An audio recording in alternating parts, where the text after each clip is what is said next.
उम्र में मदरसे में वो हाफिज कुरान बना था और एक हाफिज कुरान ने हिफ्ज करने के बाद इल्म तिब के ऊपर महारत हासिल की।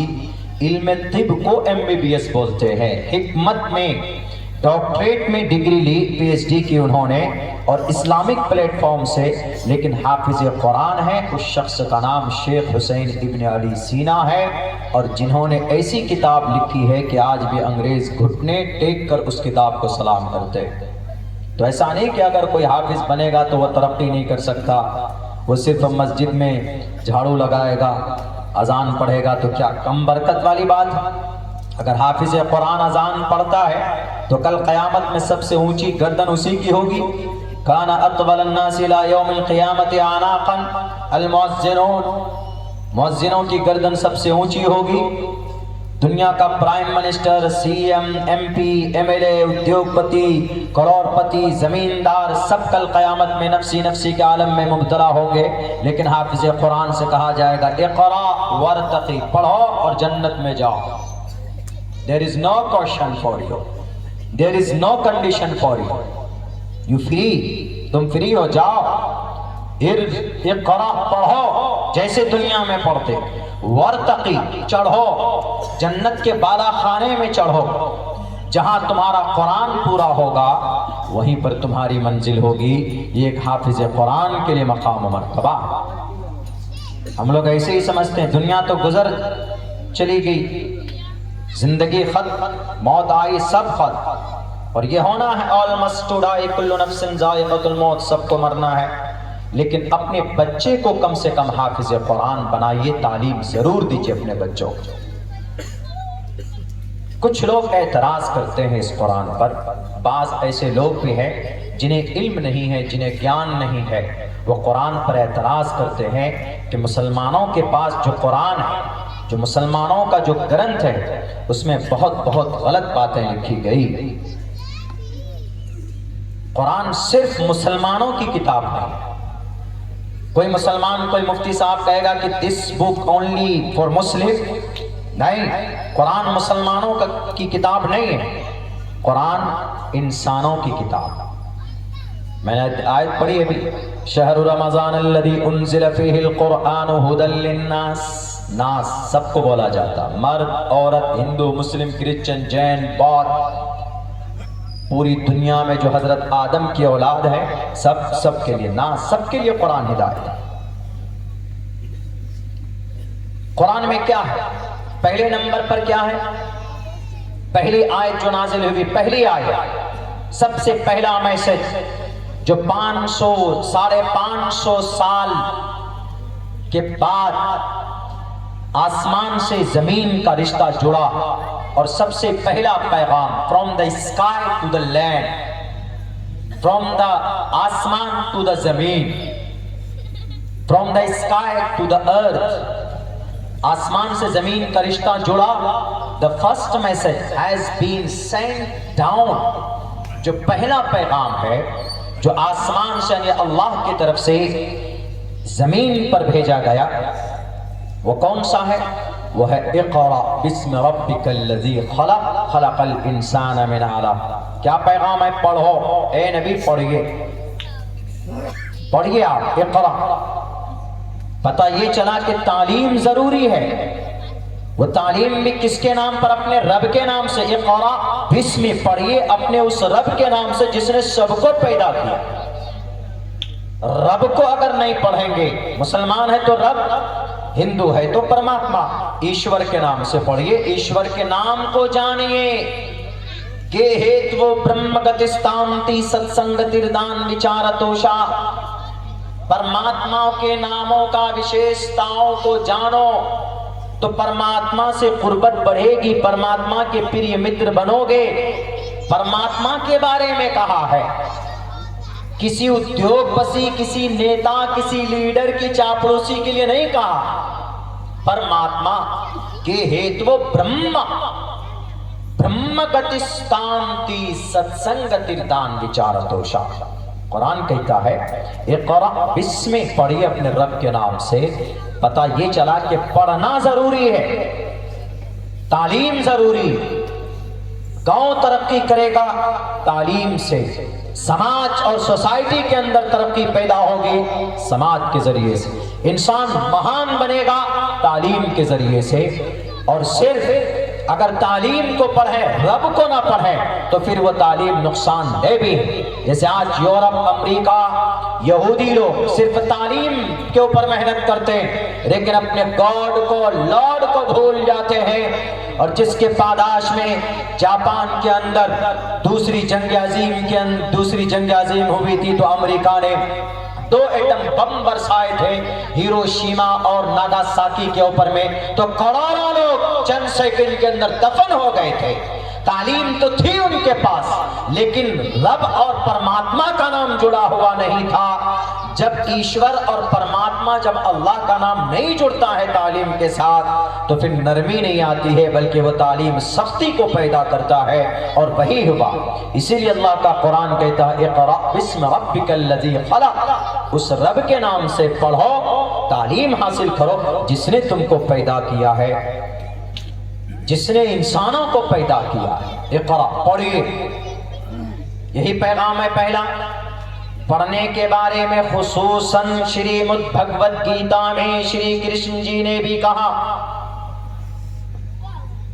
तस्मात् शास्त्रम परमाणम कार्य अकार्य व्यवस्थितो ज्ञात्वा, कौन सा काम दुनिया में करना है, कौन सा काम नहीं करना है। समाज में रहेंगे, इस बस्ती में रहना है तो कौन सा काम करने योग्य है, कौन सा काम नहीं करना, किससे दूसरों को तकलीफ होगी और किससे हम उन्नति करेंगे, कार्य अकार्य, कौन सा काम करना, इसी को शरीयत की लैंग्वेज में बोलते हैं कौन सा काम जायज है, कौन सा काम नाजायज है। कार्य अकार्य व्यवस्थितो ज्ञात्वा शास्त्र विधानोक्तम कर्म कर्तुमर्हसि। अब बताइए कुरान में कहाँ गलती है, कौन सी चीज गलत, कौन सी बात गलत है। कुरान में जो पैगाम है श्रीमद् भगवद गीता के अंदर भी तकरीबन श्री कृष्ण जी ने बात बताई। मैं कंपेयर करूंगा अभी 2-4 मंत्र का, उसके बाद मदरसे को बर्बाद करके अपनी बात खत्म करूंगा क्योंकि वक्त काफ़ी हो चुका है। आप लोग भी शायद मजबूरी में बैठे हैं कि मौलाना अब्दुल्ला इतनी दूर से आए, कम से कम 800-900 किलोमीटर दूर से चलकर बात नहीं सुनेंगे। बैरक आप लोग अगर बैठे हैं and this is good opportunity for my self, मेरे लिए बहुत अच्छी बात है, मैं आपको सुना सकूँगा। खैर आज ही है, कल फिर आप चिराग जलाकर ढूंढेंगे तो कोई नहीं मिलेगा, कोई नज़र नहीं आएगा। अभी तो नूरानी फरिश्ते भी मौजूद हैं, आपके जलसे को नोट कर रहे हैं, सब हैं यहाँ पर, यहाँ तक कि हमारे देश के प्रोटेक्टर प्रशासन के भी लोग भी मौजूद हैं। कल ढूंढेंगे तो ये भी नहीं आएंगे। हमारी माएँ बहनें भी मौजूद हैं, आप भी बहुत दूर से लोग आए हैं, तो इसका फ़ायदा उठाया जाए। तो कुरान में वो बातें हैं जिनके बारे में अफवाह फैलाया जाता है कि कुरान में क्या, पहला पैगाम तो वो बताया हमने इक़रा पढ़ने के बारे में, गीता में भी है, पढ़ा जाए, तालीम हासिल की जाए। किसके बारे में? ईश्वर के बारे में। और जिसमें ज्ञान आता है, जिसमें तालीम होती है, वो इंसान तालीम ही के जरिए महान होता। हमारे इस मुल्क में एक बड़े इंसान मोहनदास करमचंद गांधी महात्मा कैसे बने? ज्ञान के जरिए से, इंसानियत के जरिए से, ऐसे नहीं। इल्म, एजुकेशन, नॉलेज अगर ईगो के साथ आए, तकब्बुर के साथ आए तो फिर तबाही का जरिया बनता है। अगर रहमदिली के साथ आए, नरमी के साथ आए तो फिर उससे बड़ा इंसान कोई नहीं बनता। गांधी जी को महात्मा ऐसे नहीं कहा गया, इंसानियत थी उनके अंदर। सिर्फ एक परिवार की गुर्बत को देखकर पूरी जिंदगी में उन्होंने कभी कोट पैंट अपनी जिस्म पर नहीं चढ़ाया। यही चंपारण आपके करीब में है। जब उन्होंने सत्याग्रह आंदोलन को शुरू किया, इस देश में लुटेरे जब जालिम जल्लाद अंग्रेज आए थे उनको खत्म करने के लिए, उनको मिटाने के लिए, तो गांधी जी ने हिंदू मुसलमान को सबको साथ लेकर इस देश में अंग्रेजों को भगाने का काम किया। गांधी जी गरीब नहीं थे कि 2 ही कपड़े उनके पास, 2 ही धोती, एक बदन पर और एक कमर पर नीचे, 2 कपड़े नहीं थे। बड़े ऊंचे घराने के और बहुत मालदार बैरिस्टर थे वो, बैरिस्टर। इंग्लैंड के अंदर पढ़कर साउथ अफ्रीका में जाकर प्रैक्टिस करने वाले महात्मा, महागुरु। इनके उस्ताद ने इनसे कहा कि गांधी, मोहनदास तुम्हारी जरूरत तुम्हारे देश में है, जाओ, वहां पर जाओगे तो अपने देश को बचा पाओगे। जब गांधी जी आए मुल्क हिंदुस्तान, तो आने के बाद इन्होंने सोचा कि सत्याग्रह को फिर से शुरू किया जाए। तहरीक तो शुरू हो चुकी थी, लेकिन उसकी शुरुआत चंपारण की, बिहार की धरती से की। अपने दोस्त के घर पे आए, आकर अपने दोस्त को कहने लगे कि खाना पीना सब हो चुका, अब मैं अपने घर के लड़कियों, घर के माताओं का मैं उनकी दुआ लेना चाहता हूं। जरा हमें जो घर में औरतें हैं, हमारी भाभी है, हमारी माता है, तुम्हारी माँ है, इन दो औरतों का आशीर्वाद मेरे सर पर दिला दो, मैं निकल पड़ूंगा इस देश को आजादी के परचम को लेकर। तो उन्होंने कहा कि ठीक है। माता आई, माँ आई, पहले उनसे आशीर्वाद लिया, उसके बाद फिर 5 मिनट के बाद में उनकी भाभी आती है, उनका भी आशीर्वाद लिया। उसके बाद गांधी जी ने कहा कि मैं दोनों माता से एक साथ, दोनों नारी से एक साथ मैं आशीर्वाद लेना चाहता हूं, एक साथ, दोनों की दुआ चाहिए मुझे एक साथ, अलग अलग नहीं।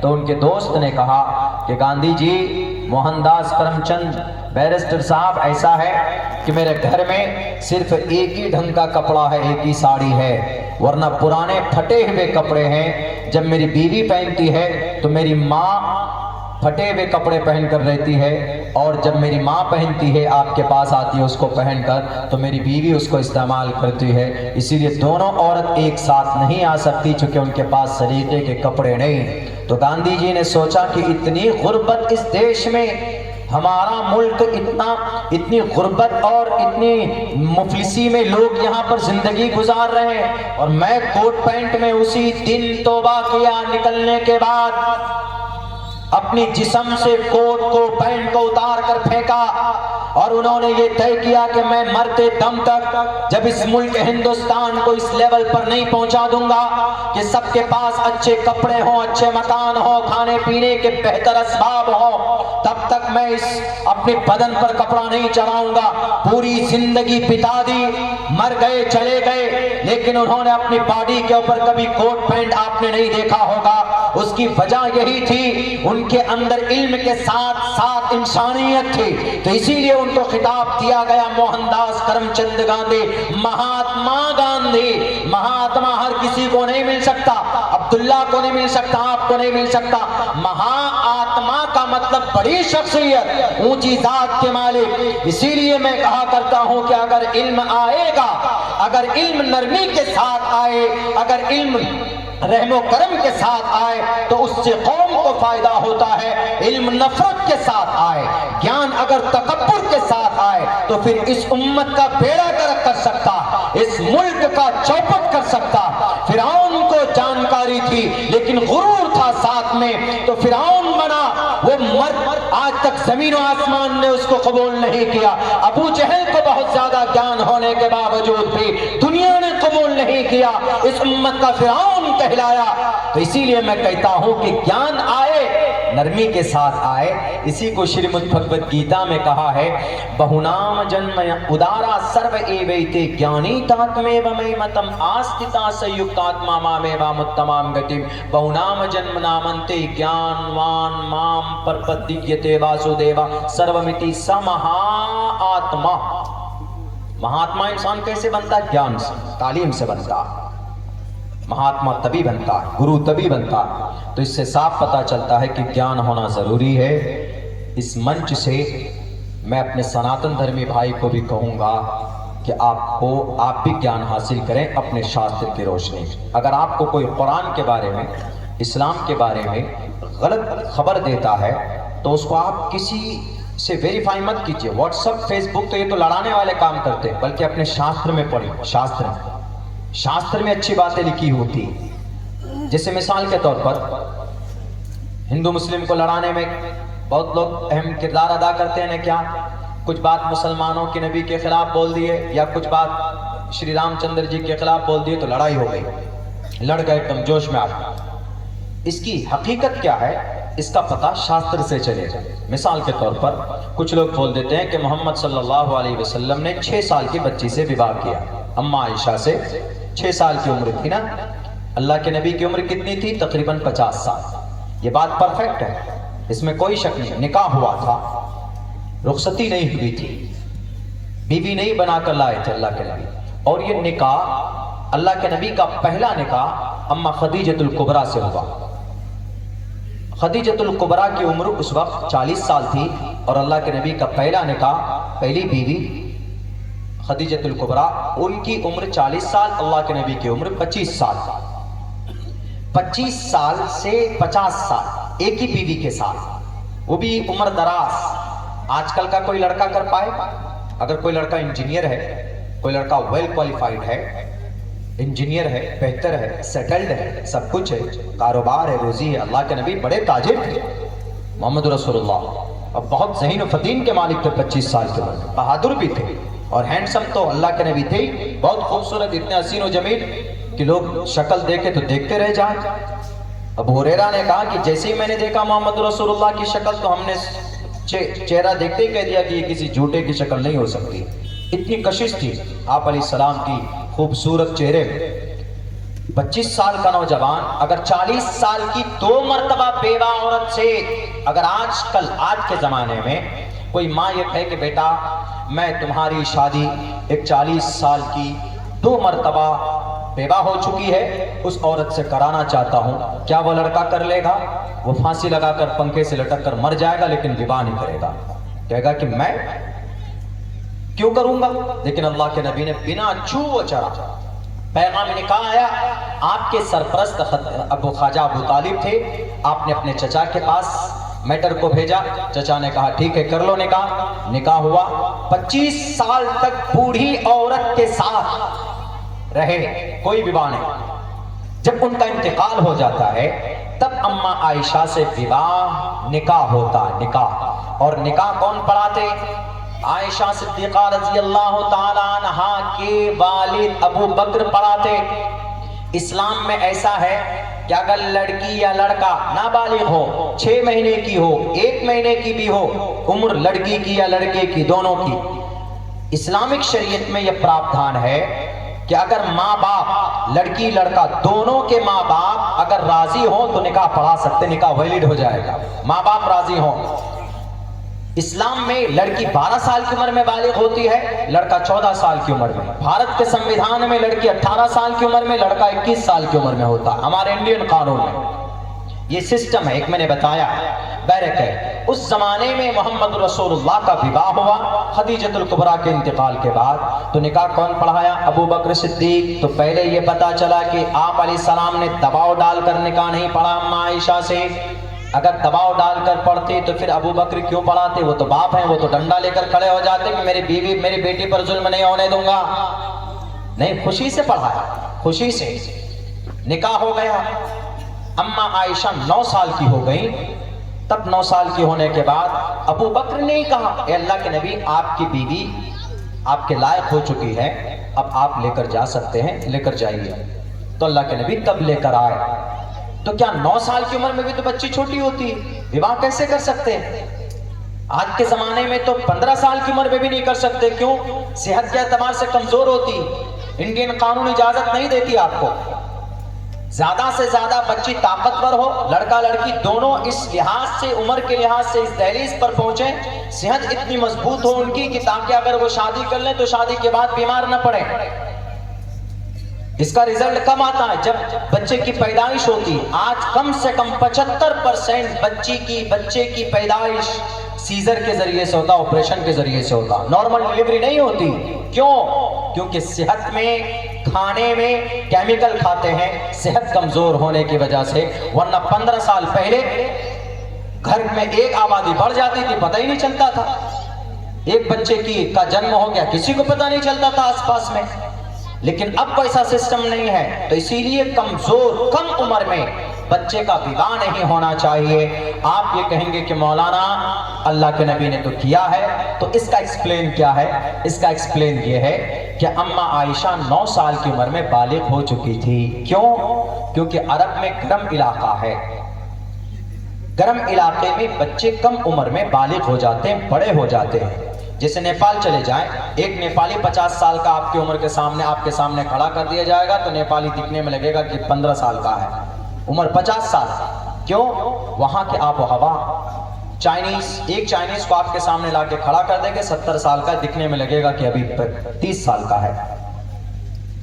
तो अम्मा आयशा उस वक्त में 1500 साल पहले की बात है, 1400 साल पहले की बात है, उस वक्त में गर्म आबो हवा, वहां के वेदर कंडीशन की वजह से, वेदर के माहौल के ऊपर अम्मा आयशा 9 साल की उम्र में बालिग हो चुकी थी। तो बालिग होने के बाद तब अल्लाह के नबी ने रुखसती अपनी बीवी बनाकर अपने घर पर लेकर आए थे। लेकिन वो लोग क्या कहते हैं, आज के ज़माने में उसको आज के ज़माने में उसको फिट करते हैं कि देखो अगर 8-9 साल की बच्ची का विवाह हो जाए तो हम कहते हैं कि आज के ज़माने में नहीं कर सकते, क्योंकि पहले का मौसम कुछ और था, अब का मौसम कुछ और है, इसीलिए नहीं कर सकते। उस ज़माने में 150-200 साल की उम्र होती थी, अभी 150-200 साल तो कोई जाता भी नहीं, 70-80 साल में टपक जाता है, निकल जाता है इस दुनिया से, यमराज उसको लेकर चला जाता है।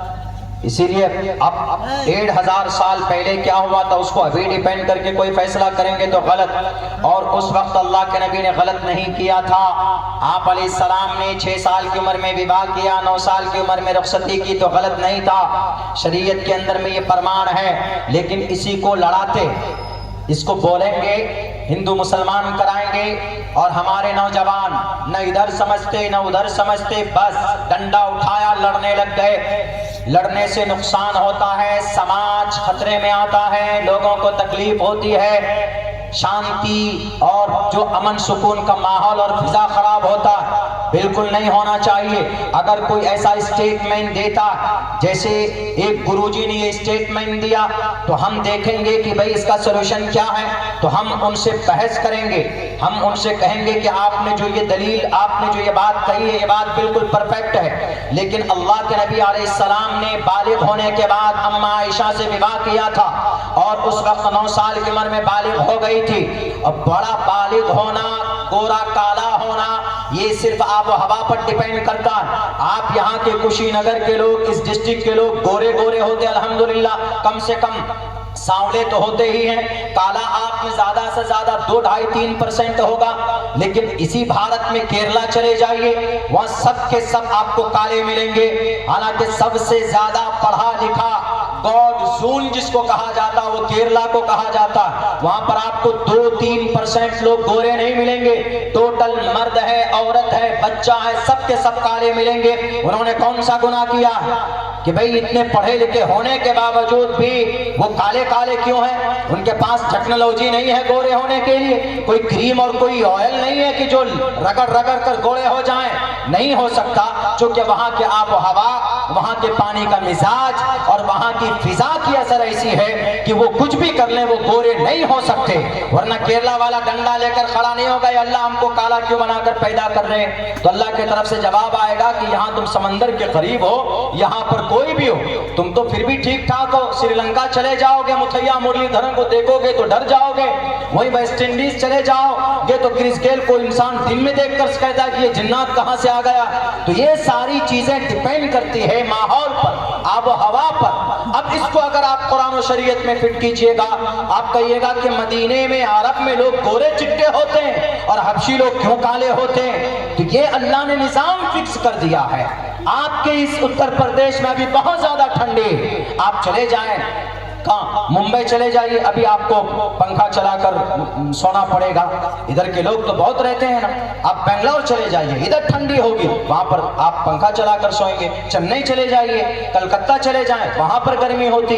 मेरे बिहार में सीमांचल में चले जाइए, इतनी ज्यादा ना गर्मी ना ठंडी है, अभी मौसम ठीक ठाक है। तो ये है, इस पर झगड़ा करने की कोई विषय ही नहीं है। लेकिन उन्होंने कहा कि मोहम्मद के नाम पर नौजवान मुसलमान हाथ में तलवार, हाथ में तीर, एकदम पत्थर ईंट लेकर आ जाते, इसीलिए लड़ाओ। तो हम कहते बिल्कुल नहीं। अगर कोई गलत स्टेटमेंट देता है तो इतना इल्म हासिल करो कि हाथ में तीर, तलवार, पत्थर नहीं, शास्त्र को लेकर उनके सामने बैठो और उनसे कहो कि गुरुजी, आपने कहा है कि नबी ने 9 साल की उम्र में अम्मा आयशा को बीवी बनाया, तो ये गलत नहीं है। जिन्होंने गलत कहा उनके शास्त्र में लिखा, उनके शास्त्र में क्या लिखा है? त्रिशदशो दश वर्षा भार्गोविंदेन नग्निकाम एकविंशति वर्षा वा सप्रा वर्षा वाप्नुयात महाभारत है। महाभारत का ये मंत्र है। इस मंत्र में कहा गया त्रिशदशो 30 बरस का मर्द 10 वर्षा 10 वर्ष की लड़की से, ऐसी लड़की जिसको हैज का खून ना आया।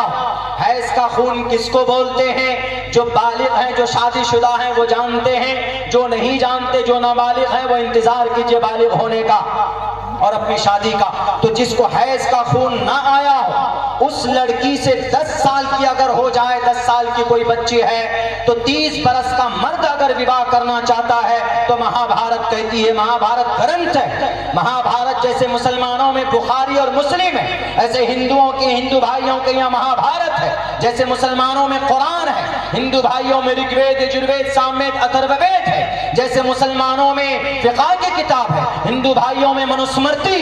इसीलिए पढ़ा जाए, शास्त्रों को पढ़ा जाए तो किसी के बीच में कोई इंतशार नहीं होगा और कहीं पर कोई लड़ाई और दंगा फसाद नहीं होगा। तो महाभारत में बहुत प्यारी बात क्या कही गई? ये बात कही गई, 30 वर्षा भार्गो विंदेन नग्निकाम। 30 बरस का मर्द 10 बरस की लड़की से विवाह कर सकता है। आगे नीचे लाइन देखिए कितनी अच्छी बात कही। नीचे लाइन में है एकविंशति, विंशति 20 को बोलते हैं संस्कृत में। 20 के लिए जैसे अंग्रेजी में 20 बोलते हैं, संस्कृत में विंशति बोला जाता है, दूसरा कोई वर्ड नहीं। हिंदू नालंदा विशाल शब्द सागर, पढ़िए डिक्शनरी, डॉक्टर वेद प्रकाश उपाध्याय लिखते विंशति। 20 के लिए विंशति आता है, जैसे 10 के लिए दशा, 11 के लिए एकादशा, 12 के लिए द्विदशा, 13 के लिए त्रयोदशा, 14 के लिए चतुर्दशा, 15 के लिए पंचादशा, 16 के लिए षोडशा, 17 के लिए सप्तादशा, 18 के लिए अष्टोदशा, 19 के लिए नवदशा, 20 के लिए विंशति। इस 20 में एक को मिला दीजिए, 20 एक 21, एकविंशति, एकविंशति, द्विविंशति, 22 के लिए द्विविंशति, 23 के लिए त्रयोविंशति, ऐसे 30 तक लेकर जाइए। एकविंशति वर्षा, अगर 21 बरस का यंग लड़का, वह 17 वर्षा बाप यार, बहुत पहले की बात कही गई, अभी की नहीं। अभी नहीं अगर कोई 21 साल का लड़की 7 साल के बच्चे से विवाह करो, नहीं, बिल्कुल नहीं, इजाजत नहीं। शास्त्र में पहले क्या होता था वो बात लिखी, वो मैं बयान कर रहा हूं। एकविंशति वर्षा, 21 बरस का लड़का, वर्षा, वर्ष इसी से बरस है, इसी से वर्ष बोलते हैं ना। इस वर्ष में, इस महीने, इस साल में संस्कृत में वर्ष बोलते हैं, वर्षा, वर्ष, साल को, बरस को बोला जाता। एकविंशति वर्षा वासप्रा वर्षा बाप याद, 21 बरस का लड़का 7 साल की बच्ची से भी विवाह कर सकता है। अब एतराज खत्म होगा कि नहीं होगा? तो ये झगड़ा कहां से सुलझेगा? ये झगड़ा शास्त्र से सुलझेगा। या तो उनको ज्ञान नहीं है, अगर ज्ञान है तो साजिश के तहत वो बुलवाया जा रहा है किसी नेता या किसी लीडर द्वारा कि तुम बोलो, हिंदू मुस्लिम होगा, हमारे मजे आएंगे। शास्त्र लड़ाता नहीं है, शास्त्र मार्गदर्शन दिखाता, मार्ग का दर्शन कराता। शरीयत जुल्म नहीं करती, शरीयत बचाती, शरीयत रब तक पहुंचाती। इसीलिए एक एग्जाम्पल है कि हमारा जो कुरान है इसमें कोई गलत बात नहीं, हमारी जो शरीयत है इसमें अच्छी अच्छी बातें हैं, इसमें किसी के ऊपर जुल्म ज़्यादती नहीं। और फिर वो अम्मा आयशा सिद्दीक़ा रज़ी अल्लाह ताला अन्हा कितनी बड़ी मुअल्लिमा थी, कितनी बड़ी आलिम दीन थी। आजकल हमारी माँ बहनें तो नहीं है शौक, 2210 हदीसें अल्लाह के नबी अलैहिस्सलाम से रिवायत की, 2210। इतनी बड़ी अल्लाह की नेक बंदी, जब जिना की तुहमत लगे अम्मा आयशा पर, हालांकि वो पाक पवित्र है, अल्लाह के नबी भी कंफ्यूज। हजरत अली तो कहते थे अल्लाह के नबी छोड़ दीजिए, आप आयशा को क्यों, बहुत सारी समाज के अंदर में आपके लिए बेहतर रिश्ते आ सकते हैं, आप बोलें तो हम रिश्ता ढूंढें, आपके कौन से कबीले से लाना बताइए। तो अल्लाह के नबी कंफ्यूज, उमर फारूक कंफ्यूज, उमर फारूक साथ में थे, और भी बहुत कई सहाबा किराम ने सोच लिया था कि हो सकता है। यहां तक कि अल्लाह के नबी ने भी कहा कि आयशा अगर तुमसे ये गुनाह हुआ है, अगर इतनी बड़ी ज्यादती हुई है तुमसे, तो अल्लाह गफूरुर रहीम है, तौबा कर लो तुम, अल्लाह तुम्हारे गुनाह को माफ कर देगा। अम्मा आयशा कुछ नहीं, अम्मा आयशा को तो मालूम है कि उन पर तोहमत है। इतना नेक बनो, इतनी नेकी करो समाज की माए बहनें कि अल्लाह की तरफ से फौरन आपकी मदद आए। तो अम्मा आयशा ने कहा कि मुझे उम्मीद है मेरे अल्लाह की जात पर, मैं वही कहूंगी जो यूसुफ अलैहिस्सलाम के भाइयों ने, जो यूसुफ अलैहिस्सलाम के बाप ने उनके भाइयों के बारे में कहा, तो मैं किसी के ऊपर कोई कुछ नहीं कहने वाली, मेरा अल्लाह काफ़ी, हस्बुनल्लाहु व निअमल वकील। 1 दिन 2 दिन 3 दिन 4 दिन कशमकश में अबू बकर सिद्दीक, अम्मा आयशा रो रही हैं, कौन करेगा मदद? कोई कोर्ट नहीं उस वक्त में, जो भी कोर्ट है कोर्ट का बड़ा जज कंफ्यूज है। अल्लाह के नबी तो फौरन कुछ दिनों के बाद 1 नहीं 17 आयतें अल्लाह ने कुरान में नाजिल की अम्मा आयशा की मदद और उनकी पाकीज़गी को बयान करने के लिए। वो अम्मा आयशा जब वही अल्लाह के नबी के ऊपर नाजिल हुई, अल्लाह के नबी ने कहा, या आयशा तुम्हारे लिए खुशखबरी है, तुम पाक हो, पवित्र हो, बल्कि ये लोग जल्लाद हैं, जालिम है, जो तुम्हारी पवित्रता के ऊपर में कीचड़ उछालते हैं। तो अबू बकर सिद्दीक ने कहा कि आयशा अल्लाह के नबी का शुक्रिया अदा करो। अम्मा आयशा ने कहा कि अल्लाह के नबी का क्यों शुक्र अदा करूं, मैं अपने रब का शुक्र अदा करूंगी जिन्होंने मेरी पवित्रता को बयान करने के लिए आयतें नाजिल फरमाई। वो अम्मा आयशा जिनके बरकत से तयम्मुम का बड़ा मसला इस उम्मत को मिला है। आयशा ऐसी नहीं थी, बहुत ज़हीन थी अम्मा आयशा सिद्दीक़ा रज़ियल्लाहु ताला अन्हा। आज हमारी माए बहनें कहां? आप समाज में, आप अपने घर में दीन का माहौल पैदा कर सकती, माएँ जितनी भी, सबसे पहले नंबर पर। इसीलिए पंडित दयानंद सरस्वती जी ने कहा अपनी किताब में सत्याग्रह प्रकाश में, मात्रमान पितृमान चार्यवान पुरुषो वेदा। ये मंत्र इसलिए पढ़ रहा हूं मैं ताकि हिंदू भाई भी हैं आर्य समाज के, तो वो भी सबक हासिल करें, वरना अल्लाह के नबी की हदीस काफी है, कुल्लुकुम राइन व कुल्लुकुम मसऊलुन अन रइयतिही। घर का माँ बाप जिम्मेदार है अपने बच्चों को दीन की फिजा में उनको परवरिश करने के लिए, तरबियत देने के लिए। क्या पता मात्रमान बच्चों को दीनदार बनाना है, मात्रमान माँ की जिम्मेदारी। आजकल की माएँ तो कान में लीड लगाया पाओ, सास बहू ये सब सीरियल देखते रहते। मात्रमान बच्चे की सही पर तरबियत कीजिए, इंशाअल्लाह अच्छा रिजल्ट मिलेगा। जीता जागता सबूत आपके सामने नाचीज अब्दुल्ला सालिह। मेरी माँ डेली मुझे मार मार कर डरा डरा कर बिठाती थी, बैठो पढ़ो, मगरिब से इशा तक खाना नहीं मिलता। डेली मेरे लिए समझिए को तिहाड़ जेल की मैं कैदी समझता था अपने आप कि ये डेली पढ़ने बैठे हो, ऊपर से याद नहीं सबक, तो खाना नहीं मिलता था, उधर नींद अलग से परेशानी। उस वक्त सोच ही कितनी थी। लेकिन हमारी माँ अपने बच्चों की ब्राइट, उनकी फ्यूचर कैसे ब्राइट हो, कैसे मुस्तकबिल रोशन हो, वो जो आप सोच सकते बच्चा नहीं सोच सकता आपका। उन्हीं माँ का नतीजा है, माँ की मेहनत है। मात्रमान सबसे पहले माँ। हम सोचते थे क्या, अच्छा कोई बात नहीं, अब्बा आएंगे तो थोड़ा लाड प्यार करेंगे, वो जल्दी से खाना खिला के सुला देंगे। अब्बा आते थे तो डायरेक्ट पूछते थे सबक सुनाया? नहीं सुनाया, इसका खाना 2 दिन बंद कर दो। हम सोचते थे ये दज्जाल उनसे बड़े दज्जाल, और सख्ती मजबूरन याद करना पड़ता था। लेकिन यही है कि उनकी मेहनत की वजह से नाचीज अब्दुल्ला 11 साल की उम्र में हाफिज कुरान बना था।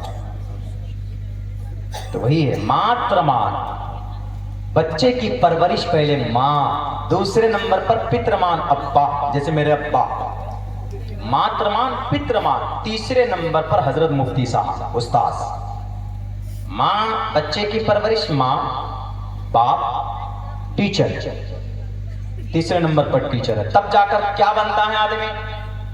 मात्रमान पितृमान चार्यवान पुरुषो वेदा। तब जाकर पुरुष जानकार, आलिम, वैज्ञानिक और बड़ा दीनदार या बड़ा गुरु बनता है। पुरुषो वेदा।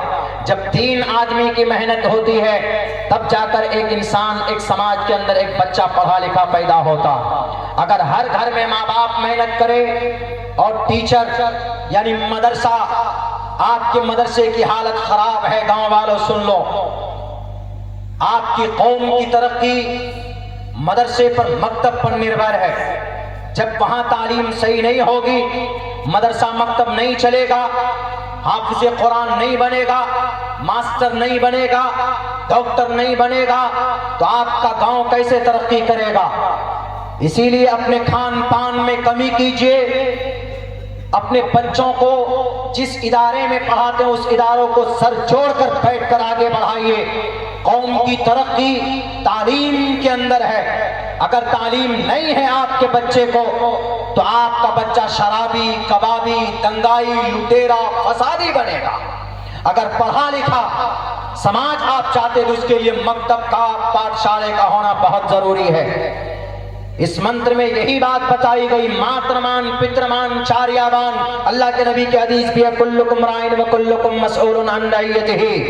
हर बाप, हर माँ बाप, हर गार्जियन से सवाल होगा कल कयामत में। तुम्हारा बच्चा नमाज पढ़ता था, नहीं, तुमने क्या किया? तुम्हारा बच्चा कुरान पढ़ना जानता है, नहीं जानता, तुमने क्या किया? पहले माँ बाप से सवाल होगा। इसीलिए मैं कहता हूं कि आप चाहे एक रोटी दो, एक रोटी ही खाएं, एक रोटी बचाएं, उसका पैसा जो बनेगा तालीमी मकतब में दीजिए। आप कहेंगे कि मौलाना हाफिज बनाए कि मास्टर बनाए? दोनों बनाइए, दोनों बनाइए। क्या कुरान में मास्टर है? कुरान ने डॉक्टर बनाने के लिए कहा, कुरान ने साइंस पढ़ने के लिए कहा। अरे कुरान में भी साइंस है, मैथ कुरान में है, गणित, डॉक्टरेट कुरान में है, कैंसर का इलाज कुरान में है। यह अलग टॉपिक नहीं है। लेकिन अगर बच्चा हाफिज कुरान बनेगा, उसके बाद अगर डॉक्टर बनेगा, तो बताइए वो दीन दुनिया दोनों को लेकर चलेगा तो कितना बड़ा कामयाब होगा कि नहीं होगा? एकदम होगा। तो सारी चीजें कुरान में है। दलील पूछेंगे तो मैं दूंगा दलील। वयख़्लुक़ु मा ला तालमून, ये साइंस है। वअल्लमा आदम अल अस्मा कुल्लहा, साइंस है। फल्यक्तुब बैनकुम बिल अद्ल, ये मैथ है। इन्नल लदीना कफरू बिआयातिना सौफ नुस्लिहिम नारा, कैंसर का ऑपरेशन।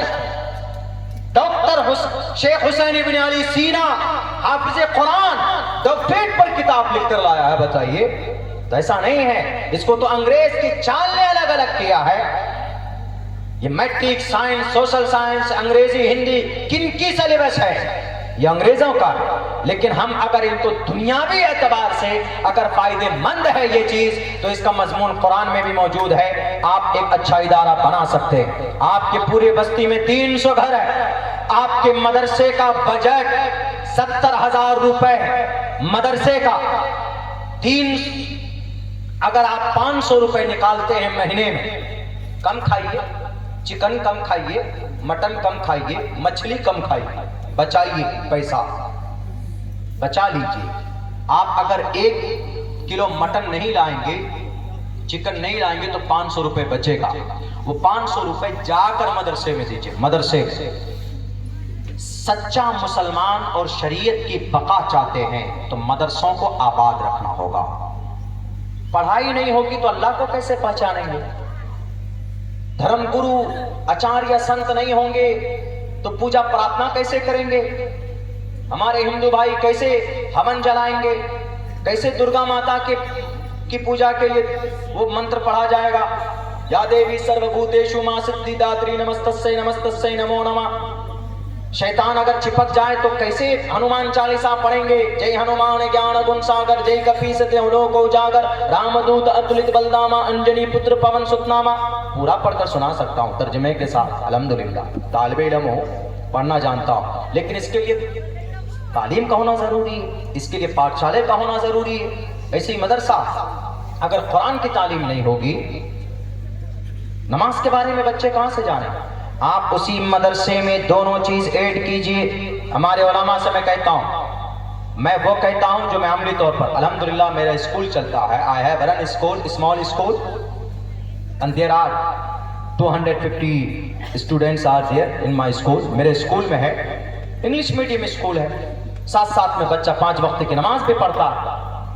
यानी ऐसा कीजिए कि नूरानी कायदा बच्चा शुरू करेगा तो जिस दिन बच्चे की दस्तार बंदी होगी उसी दिन बच्चे के हाथ में मैट्रिक का सर्टिफिकेट भी दिया जाएगा। ऐसा सिलेबस बनाइए, कोई बड़ी बात नहीं है, बना सकते हैं। 70,000 रुपए खर्च होता है, किसमें? खाने में,